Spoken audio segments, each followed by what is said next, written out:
Minecraft is a building game. Minecraft is an exploration game. Minecraft is a game where you play with your friends. Minecraft is about your journey. Minecraft is about none of these things. These are all things that have been said about Minecraft and what the purpose of it is.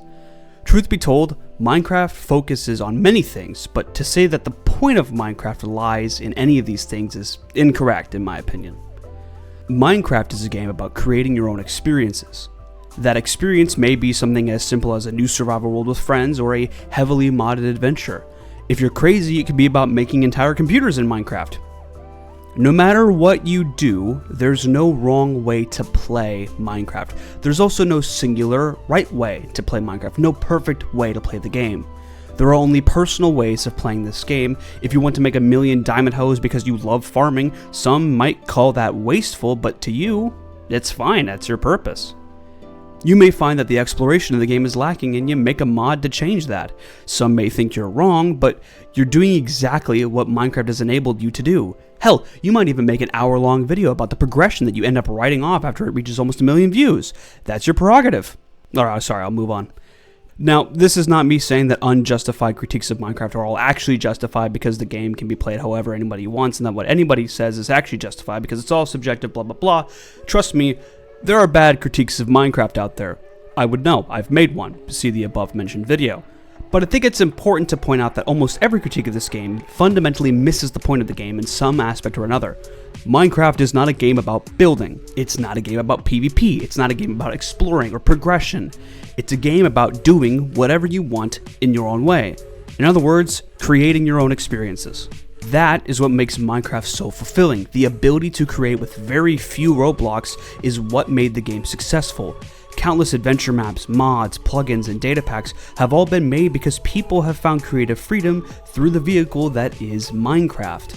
And I don't think that gets celebrated enough. I think it would be fun to take a step back and look at the creative freedom it has allowed for so many people, myself included. To start, I want to talk about my Minecraft server. I've been working on my Minecraft server project since 2022. Kind of. Technically, I started a server project long before that, but 2022 is when my current project began. That being said, since I was a kid, I have wanted to create a world of floating islands that stretches the possibilities of what players have come to expect from Minecraft. This is Elysium Isles, a broken paradise that, while visually stunning in my humble opinion, is filled with challenges.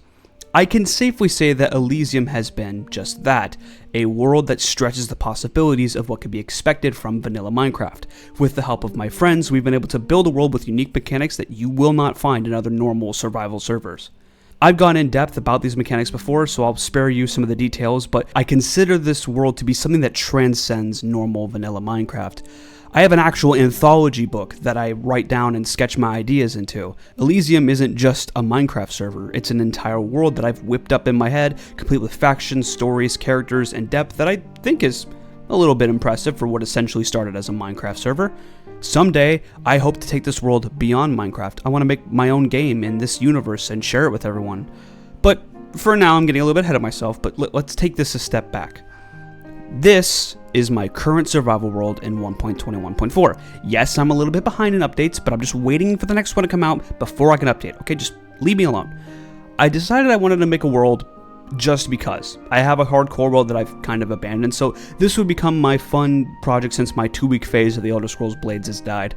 The world is amazing in the most subtle ways. At a first glance, it's kind of like a generic sea with a jungle and some forests nearby, but really, there's a lot going on here. Below my house, there's not just any cave system, but a combined lush and dripstone cave system. Pretty cool, right? Further down is a mineshaft and a dungeon. I got super lucky. In the Nether, I have easy access to each biome and a fortress not even 200 blocks from my main portal. This is a really awesome seed, and I'm not sharing it with you.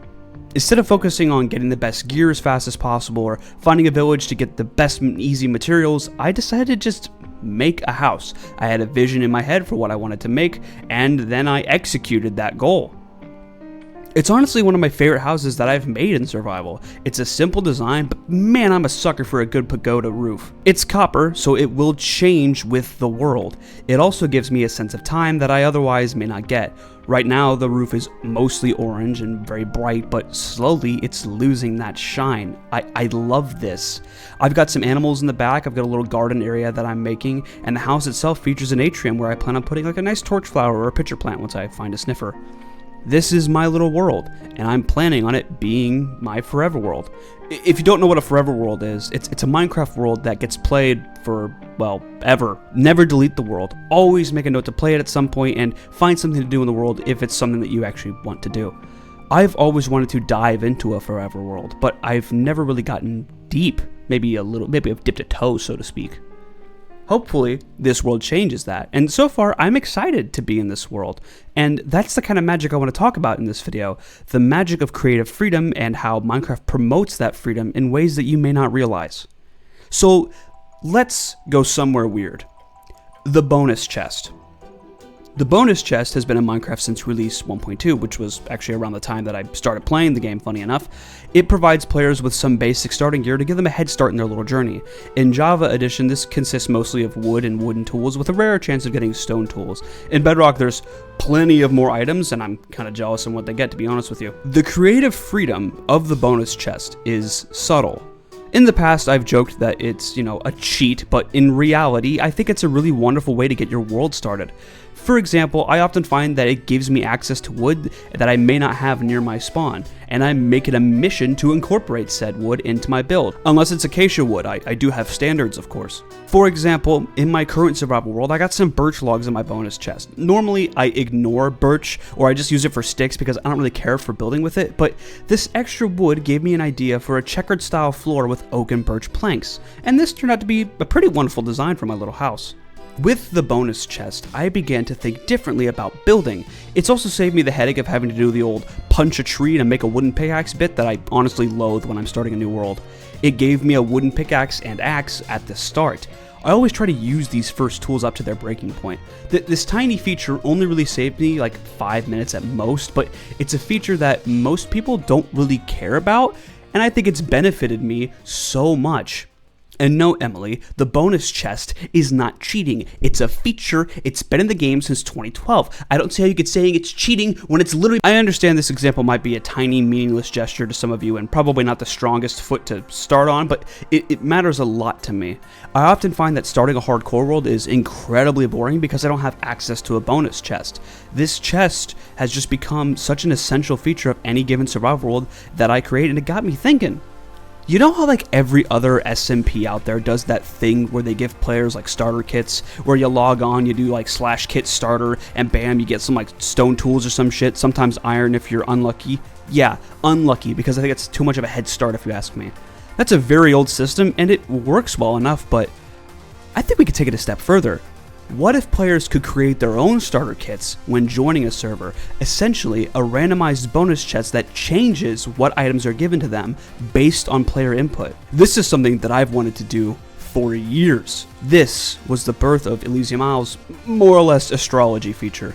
When joining the game, you start in adventure mode, and to get survival mode, you have to complete the tutorial. At the end of that tutorial, you get to create your own character by answering basic questions about your past life. I was honestly inspired by the Oblivion remaster to finally implement this into my server. It's something I wanted to do for a long time, but that game just, the character creation really pushed me over the edge.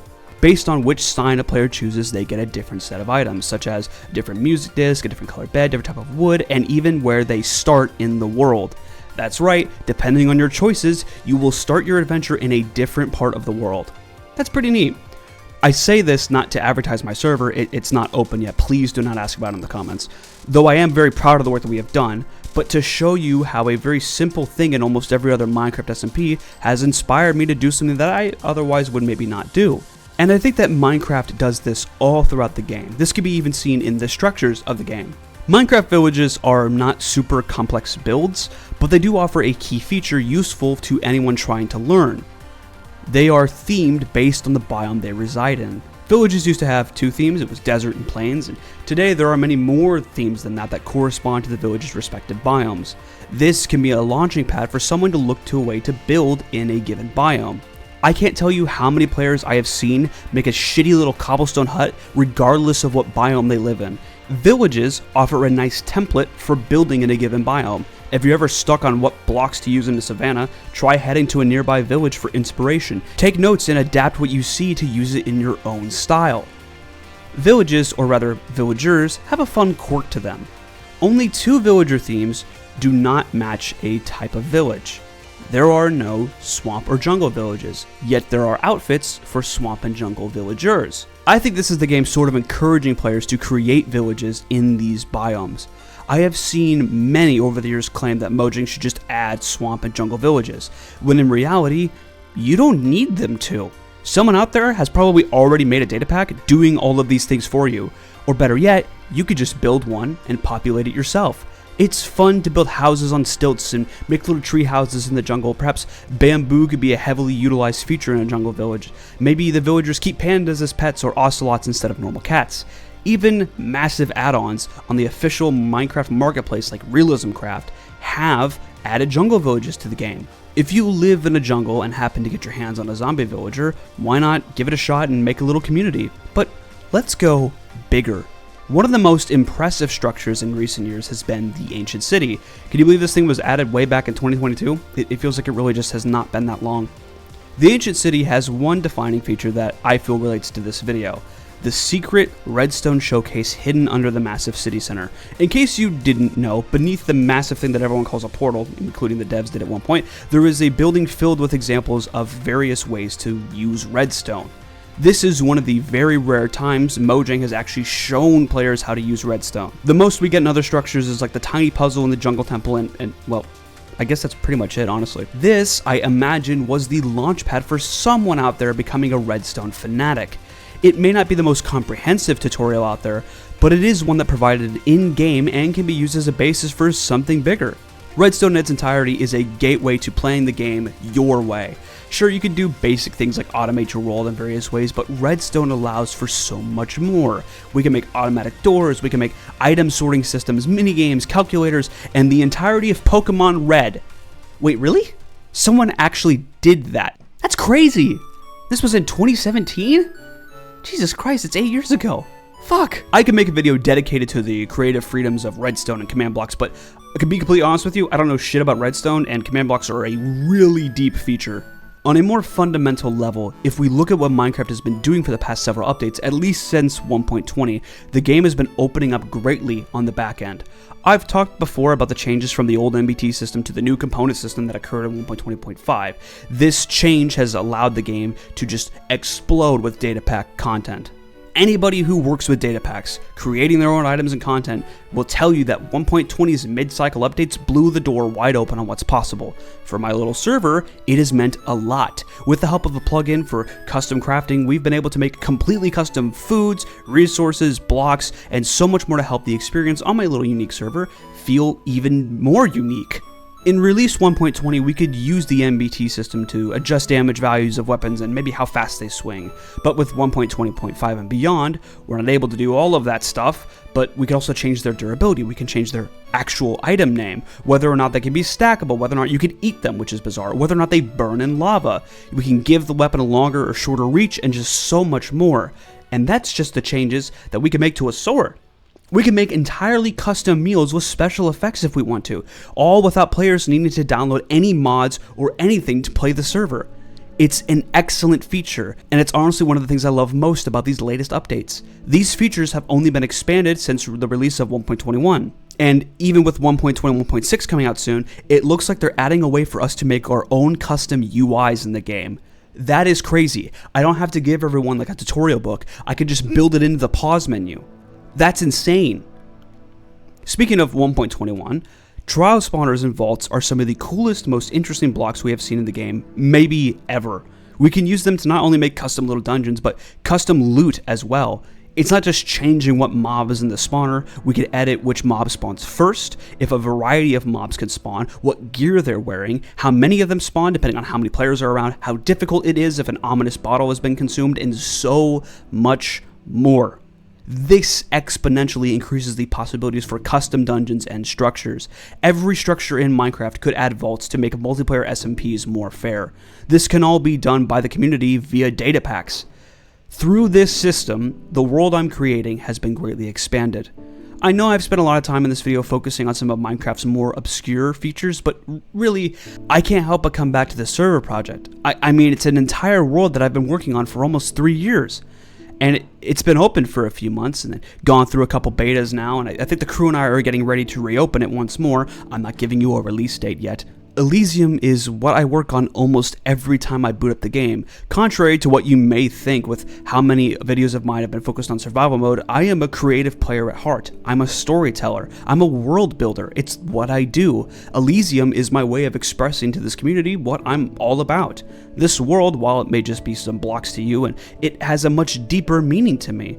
It is the culmination of years of work that truly began when I was a teenager.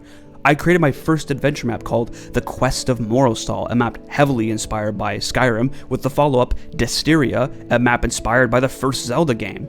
Neither of these maps are playable now, and the only relics I really have of them are random little screenshots I could find on Planet Minecraft, or, they're technically still on my mom's old computer's hard drive, and maybe I should rip them out of there and see if I could salvage them.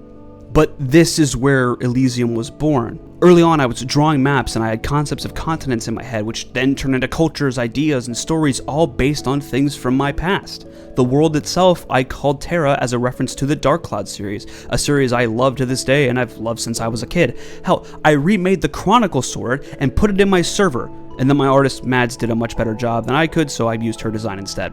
Point is, Elysium is the furthest I've pushed my limits, and it's not just me.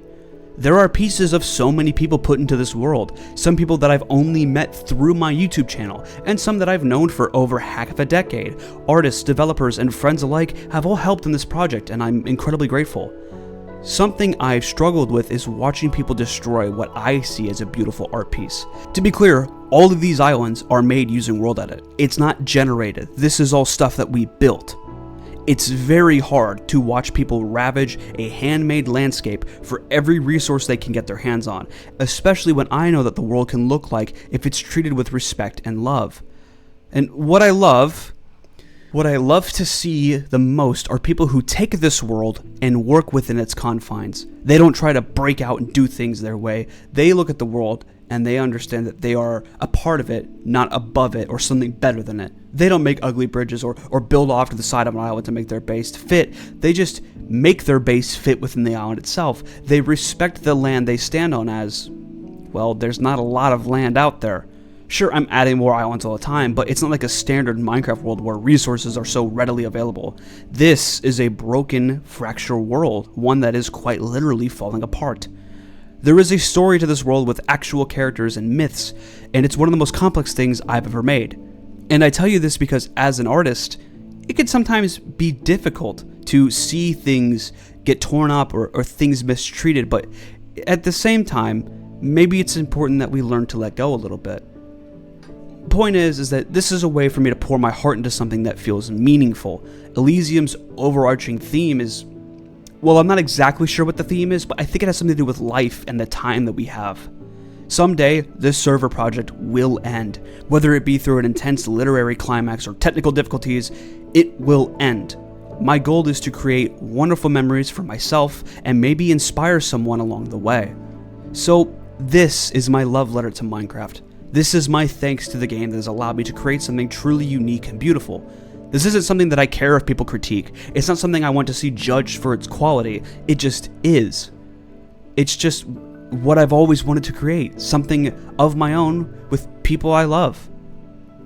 13 years ago, I couldn't have known that this game would become the beginning of my journey into game design and world building. Maybe that's what Minecraft is really about, inspiration, what it pulls from us. That's the beauty of the game. It draws out some of the most creative and amazing aspects of people who just do things because they want to, because they have a passion for it, and because they want to show the world. Or sometimes they just want to show themselves. This is more important than anything else that Minecraft can provide. Survival mode, progression, building, who cares? Make this game into whatever you want it to be. I know I don't make much content on Minecraft anymore, and for that, I'm really not sorry. I simply have a lot going on in life, and it's not always easy to find time to brainstorm video ideas for this game, and frankly, there are a lot cooler games out there now. As of now, I'm playing through Skyward Sword again with the intention of making an hour-long video on that game. It's a game that I really love, and I think it's a video that many of you would enjoy. For now, go play some Minecraft. Create. I challenge you. Here's my challenge. Here's your homework, okay? I challenge you to make something that you've always wanted to make. Whether it be a cool build, a mod, or even a server project of your own, go make it. You have that power. You have good ideas, and I think that the world deserves to see them. If nobody cares to look, just remember that we create art for ourselves.